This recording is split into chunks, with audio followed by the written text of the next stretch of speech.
समझ लीजिए मैं आपकी बेटी हूँ और हमको दोनों को साथ में आप मुझे बाइबल पढ़ा रहे हो और ये किस्सा सामने आएगा तो आप मुझे पढ़ाओगे क्या? तो चुप हो गए, बोले नहीं ये तो मैंने ध्यान नहीं दिया, तुमने दिखाया, मैंने उत्पत्ति पूरा पढ़ा। मतलब खाली आप पढ़ते गए, आपने ध्यान नहीं दिया। मैंने बोला पढ़े लिखे आदमी को बोलना पड़ा, वैसे आपके कारण पता चला मुझे भी।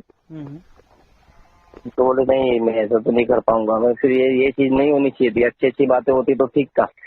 सही है। तो फिर बोले नहीं आप समझे नहीं, सृष्टि बनानी थी, सब खत्म हो चुका था, इसीलिए वो वंश मतलब आगे बढ़ाना था, इसीलिए यहोवा ने मजबूरी में ये सब करवा दिया।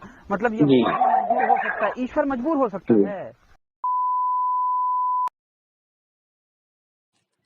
नमस्ते सभी को मित्रों, वैचारिक मंथन नव सनातनी यूट्यूब चैनल पर मैं आपका साथी आशीष चौरसिया आप सभी का हार्दिक स्वागत एवं अभिनंदन करता हूं। मित्रों, अक्सर मैं अपने भाइयों के साथ कई सारे विषयों पर वैचारिक चर्चाएं किया करता हूं। उन्हीं में से एक वैचारिक चर्चा का एक हिस्सा आज मैं आप लोगों के समक्ष रख रहा हूं। आप सब भी सुनिए एवं निर्णय लीजिए।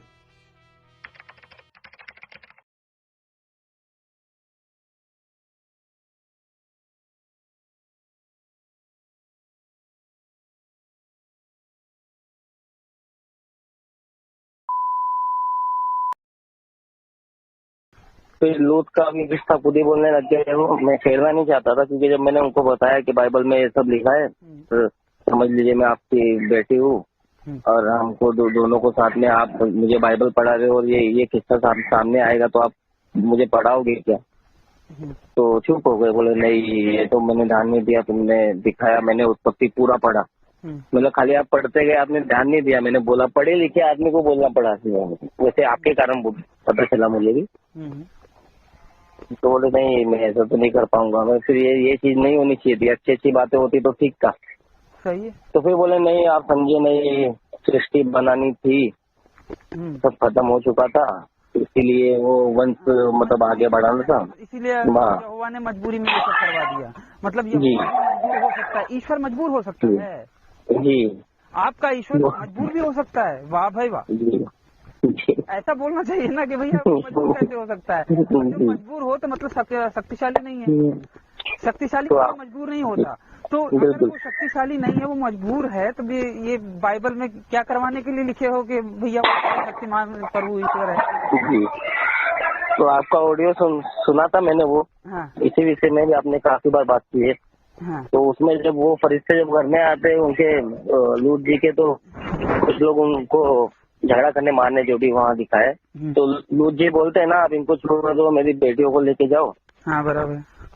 तो मैंने बोला सर जी उनमें इतनी ताकत थी, पूरी सृष्टि खत्म कर दी। नहीं, फरिश्ते जब आए थे ना, वो जब दो फरिश्ते आए उनके यहाँ पे, लूत के यहाँ पे, तो वहाँ के जो लोग थे उनको आगे के बजाय पीछे का दरवाजा पसंद था। ठीक है, वो भी मैंने बोला वो लोग कहने लगे कि भैया ये जो फरिश्ते आए हैं, चूंकि भाई फरिश्ते थे तो वो सुंदर थे ही, समझदार थे। उसको देख के वो लोग फिर सोचे कि भैया इसके साथ भी हम कुछ ढिंक चिक्का करेंगे।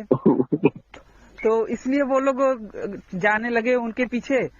तो वहाँ पे ये लूत ने, अब ये लोग तो यही बताएंगे ना कि उनको बचाने के लिए उन्होंने ऐसा किया था। चूंकि कहानी में यही बताया है कि लूत ने उन दो फरिश्तों को, क्योंकि वो उसके मेहमान थे, इसलिए वो उनको बचाने के लिए कहता है कि भैया ये मेरी बेटियां हैं, अगर तुम करना चाहो ये, क्योंकि अल्लाह के, ये यहोवा की नजरों में पुरुष से करे ये पाप है।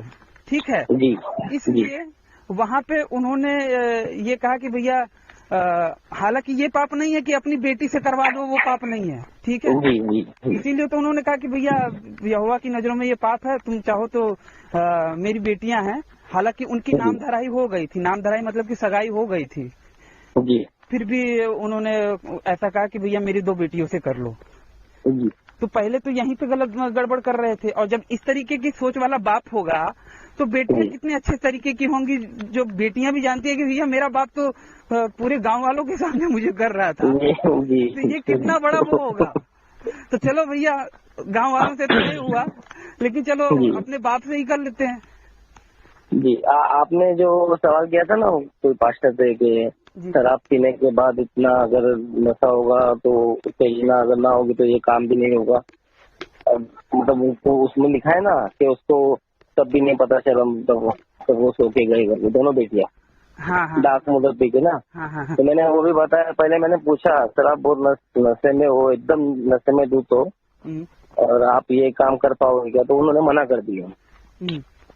तो वो अच्छा हो गया मेरे लिए, मैंने बोला आपको ये फिर कहना चाहिए था ना कि अरे क्या हुआ सर, नशे में ही तो थे और कुछ तो नहीं हुआ ना, क्या हुआ, आपने किसी का मर्डर थोड़ी नहीं किया, नशे में थे तो आपसे इतनी छोटी सी गलती तो हो ही सकती है।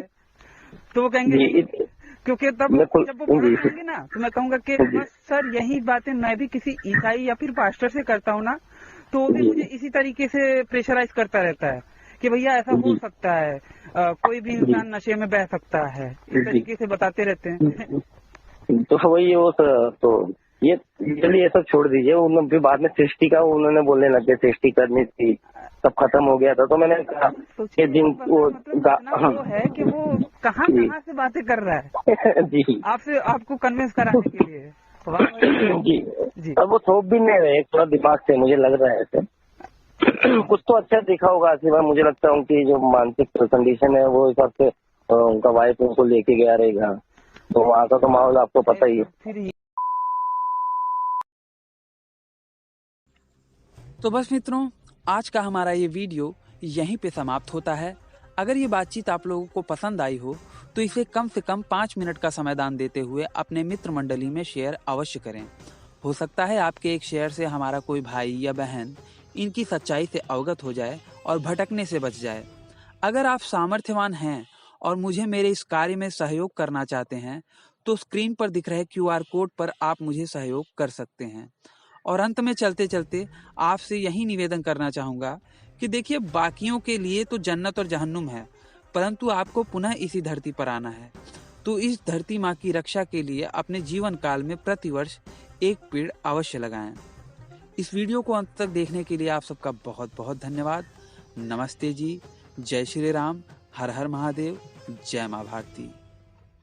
और उसी प्रकार से आप नास्तिक और आस्तिक में जब आपके मन मंथन में डिबेट होगी ना, मन में आपके विचारों का डिबेट होगा, विचारों का मंथन होगा, तो आप एक कंक्लूजन पे निकलेंगे कि ईश्वर हो भी सकता है, नहीं भी हो सकता, लेकिन आप पूरी तरह से ईश्वर को डिनाय नहीं कर सकते। एक पॉइंट ऐसा आएगा जहां पे उसका भी